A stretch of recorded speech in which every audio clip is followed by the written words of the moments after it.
The Champions League. It is the Champions League, and it's time for the tactical preview of Real Madrid versus Manchester City. Real Madrid are without so many players, I have literally had to write down how many players are confirmed as being out, and then there are some question marks also. There is no Trent, there is no Carvajal, there is no Mendy, there is no Alaba, there is no Haaland, there is no Militao, there is no Camavinga, and Mbappe is a question mark, but the fact that he's not been confirmed as out would suggest that he's probably still going to feature somewhere on the pitch, but he wasn't in training today. So there's lots of question marks about what Real Madrid's setup and what their personnel is going to be. And that makes this, as a preview, very challenging to predict how I think Real Madrid are going to play. Because if you've watched Real Madrid this season, then you'll know that they've tried a varying number of different lineups, different shapes, different formations, different structures, different systems throughout this season as a whole, never mind with this massive injury crisis that has befallen them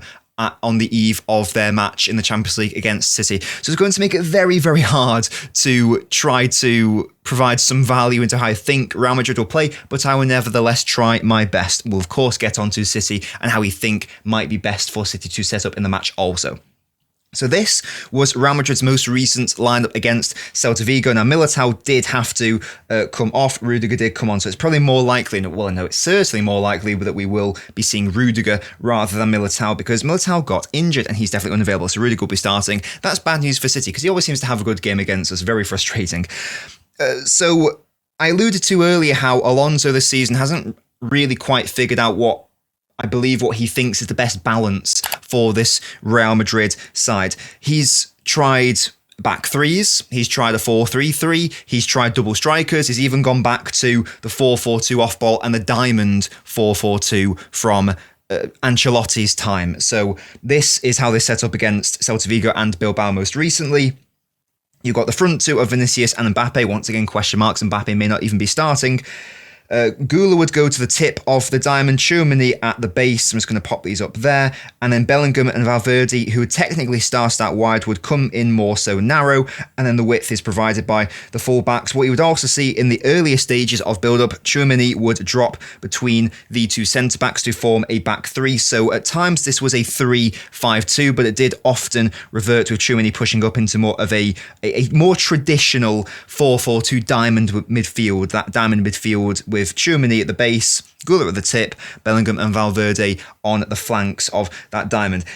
Even though they played well against Bilbao, and a lot of that was perhaps informed by the fact that they had Trent on the pitch, and he's a player who's going to get the best out of the more direct runs of Vinicius and Mbappe in particular. That's how Mbappe thrives. He's not a traditional number 9 or striker. He's actually a left winger who's being played at striker for Madrid, one assumes because Vinicius is also there. But Mbappe is a player who does like to make those runs in behind, and Trent's passes were fantastic for that. There is no Trent. That's a big positive for City. On the topic of balance, though, this is still a Real Madrid side which, based on my viewing, is still illustrating the balance dilemmas that they had last season. More specifically, I'll repeat, Mbappe might not be playing, but let's assume for argument's sake he is. Bellingham on this left of centre midfield he's ever since he's moved to Madrid, he's never really rediscovered the role, or been used in the role rather, that he was used in at Dortmund, where it was far more of a box-to-box situation. He is still doing that at Madrid to a degree, but he has been, as we know, far more advanced in his Madrid career so far. And he has a natural bias and tendency to favour the left side of the centre as well, quite close to the goal. So he really likes to occupy positions and float in around this area of the pitch. Vinicius is also a player who is a left winger, of course he is, but he's not a left winger who necessarily always wants to be hugging the touchline and getting chalk on his boots. He's another player who also likes to, of course, start from the left, but he does like to drift inside and access these more central areas. You'll notice that's the domain of Bellingham. And Mbappe, because he is also a natural left winger who also likes to access those central zones on the left, he also naturally does like to come over here. So it's quite comical how often you'll see a cluster of Real Madrid players over to their left, and then this zone, the striker zone, whatever you may want to call it, an area that you would see Erling Haaland absolutely dominating and hold up defenders and ask them questions. quite often it's vacated when Real Madrid are attacking in a more settled situation. And that's because of the natural tendencies of these players. These players haven't yet won La Liga. They haven't yet won the Champions League altogether, of course, since Mbappe has signed. Of course, maybe that will happen this season. But so far, the balance isn't quite there. So that's maybe something that City could use to their advantage. When they are defending, they will know that perhaps less of a question will be asked of Diaz and Guardiola. And you could say, well, they're overloading one side. Isn't that a bad thing for City because they're asking lots of questions of one flank? But it isn't really coming across as this structured overload, more so one where the players are naturally going over there and they don't really have an idea of what to do once they get to that point. There's too many cooks are spoiling the broth for Real Madrid based on my viewing of them, and that's not necessarily an individual fault. It's perhaps more of a squad building issue for Madrid. They do have a lot of defensive concerns. Asensio at right back could be an option. I'm probably more so going to predict that, I don't normally predict the opposition, but I'm probably actually going to predict Valverde to play at right back because we know that he can play there. In fact, before I do that, let me just get the off-ball structure for them because I haven't even commented on their weaknesses off-ball, actually. So this was the double pivot most recently used against Celta Vigo. Gula is not this ilk of player. You want to be using him far more advanced, and the connection between Tchouaméni and Gula didn't really work. Gula was, as one may expect, unsure as to when to jump, and when he did jump, he got it wrong, and he left Tchouaméni in a 2v1, so it left an impossible hole in Madrid's midfield. They were far too easy to overload in the centre. We know that City are very good at overloading the centre. Maybe that's an avenue if Gula does play alongside Tchouaméni. That is a big if, of course. There is no Camavinga. He's been confirmed as being out. That's a big positive for City, of course. I would actually perhaps maybe predict that Carreras, who is a natural left-back more so than centre-back, perhaps he will play in his more natural position at left-back, and then maybe Asensio is moved to centre-back, so the whole backline moves across. Valverde pushes to right-back, so a more conservative defence for Madrid, but still Valverde is a more than capable player. And then maybe Brahim Diaz plays on the right. And if Mbappe isn't available, then maybe Rodrigo plays up top instead of Vinicius. It's worth noting that Rodrigo has not scored a goal for Real Madrid since March, so there is no doubt that he is scoring tomorrow against City, and then the whole online fan base will be in uproar because we didn't sign him, even though he's not really been illustrating this season that he would have been a valuable signing for City, or that he's been any better than Doku. And of course, there's been a far cry between the two. But hey, results-based analysis is still a thing, of course. Courtois is very annoying, of course, as well. And that's the thing as well. They do still have a lot of game breakers in the side. And it may well be that, unfortunately, all these absentees, one could argue, is actually almost a half advantage for Madrid, because whilst they are at home and whilst there is always the irrational expectation around the club and the manager and so on and so forth, from a purely football perspective, and if we look at the table, Madrid don't need to win this game. They could be happy with a draw, and then their next two games are very, very winnable. They play Monaco at home, and then they play Benfica. If they get 7 points from their final three games, that's more than enough for them to get top 8, because they are ahead of us in the table. This is a game that City needs to win more than Real Madrid, but the point is Real Madrid don't need to push for a win, so theoretically, purely focusing on the football for a moment, they could quite easily set up quite compact, quite defensively, and then use their pace and power and transition threats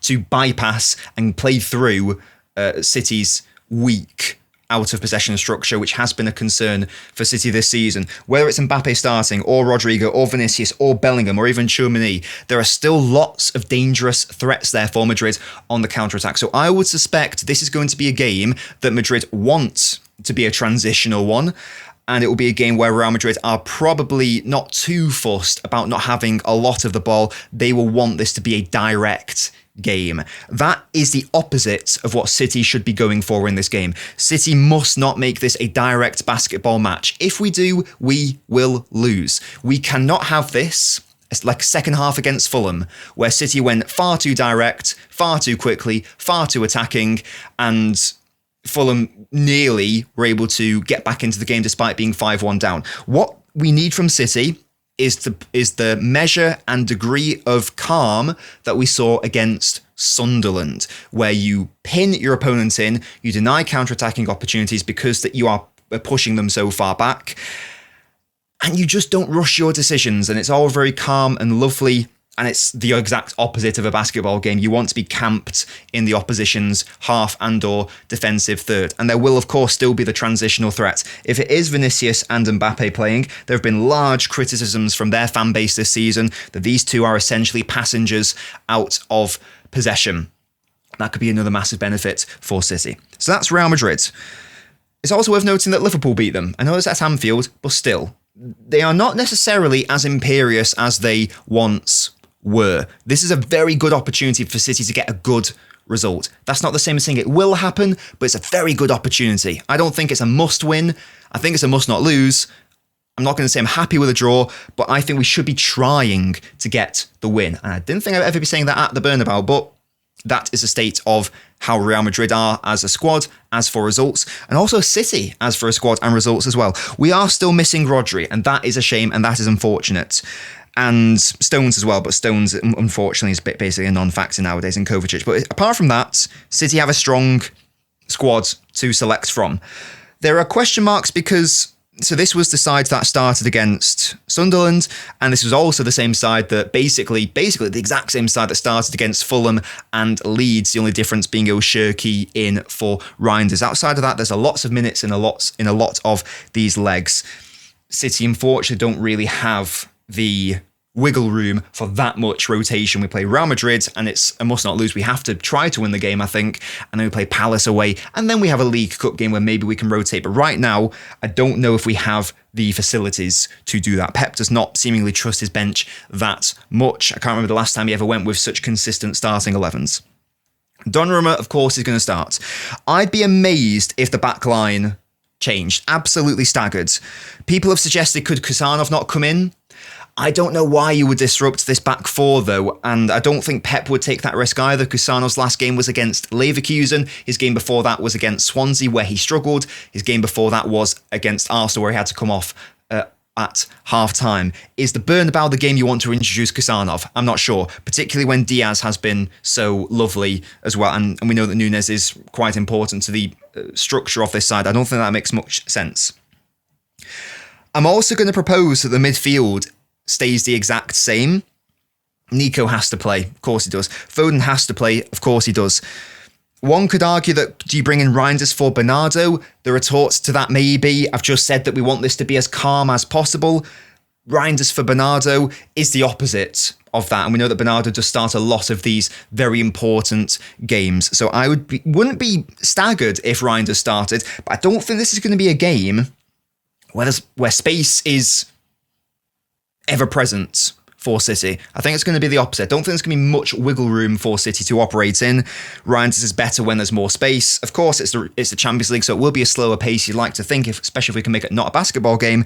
I just don't really know if Reinders, I know for a fact, that Reinders in for Bernardo is an off-ball weakness based on this season, and that's where I'm most concerned about this game. So I'm actually going to predict the exact same midfield three as well. Once again, Foden has to play as Foden. If Doku doesn't play, I'll be very concerned. Absolutely very concerned, given his form. I like Marmoush a lot, but I don't think this is the game you start him in. Whether it's Valverde, whether it's Asensio, whether it's whoever at right back, you want Doku there. And what we can also potentially see is if O'Reilly pushes up and let's say he pins in Valverde, then we can see what we saw against Liverpool, where you had Doku up against the right centre-back. That day it was Canate, and he battered him. It could be Rudiger, it could be Asensio, whoever it is.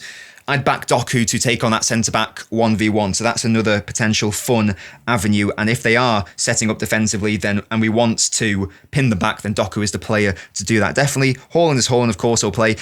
I think that this is the one area where there is proper debate about who is going to play.